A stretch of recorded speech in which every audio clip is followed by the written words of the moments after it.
When God says, consider your ways. There are moments when life looks like it's moving forward, yet something inside us knows we're still standing still.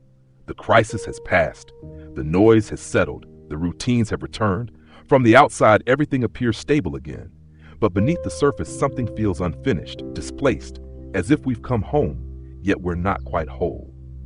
That was the moment Haggai stepped into. The people had returned from exile.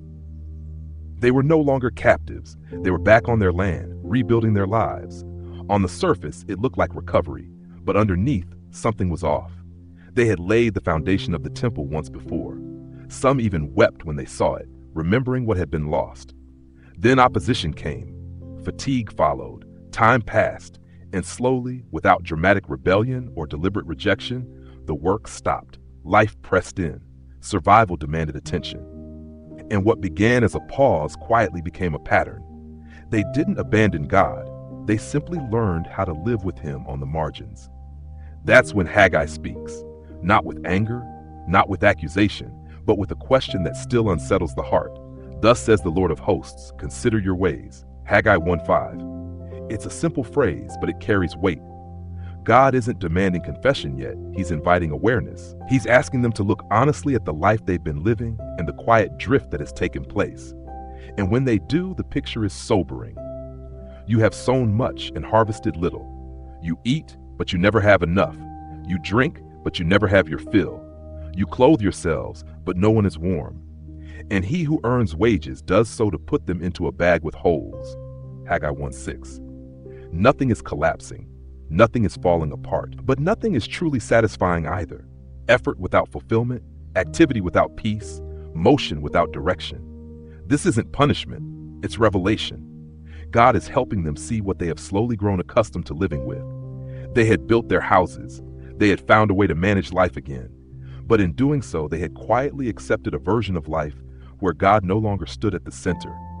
Not rejected, not denied, simply deferred. Is it a time for you yourselves to dwell in your paneled houses while this house lies in ruins?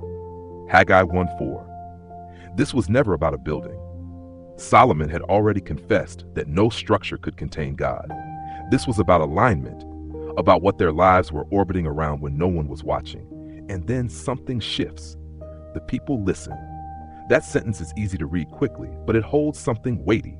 They listen, not defensively, not selectively. They allow God's words to reach them. And in that listening, something begins to change. Then Zerubbabel the son of Shealtiel and Joshua the son of Jehozadak the high priest, with all the remnant of the people, obeyed the voice of the Lord their God. Haggai 1:12. Leaders and people together. Not coerced, not shamed, simply responsive. And then comes the reassurance they did not know they were waiting for. I am with you, declares the Lord. Before success, before progress, before the work is finished, presence comes first. This is where the wider story begins to breathe. Ezra shows us what that awakening looked like as it took root. The people began again, not without fear or opposition, but with renewed purpose.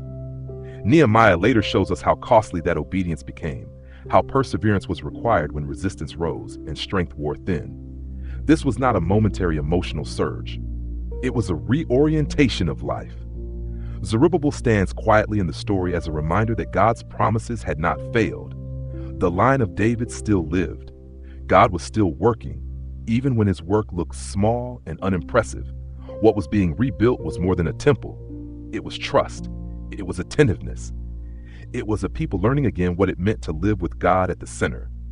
The people in Haggai's day were not asked to rebuild everything at once. They were invited to listen, to respond, and to place God back at the center of their lives. And as they did, their relationship with Him began to take shape again.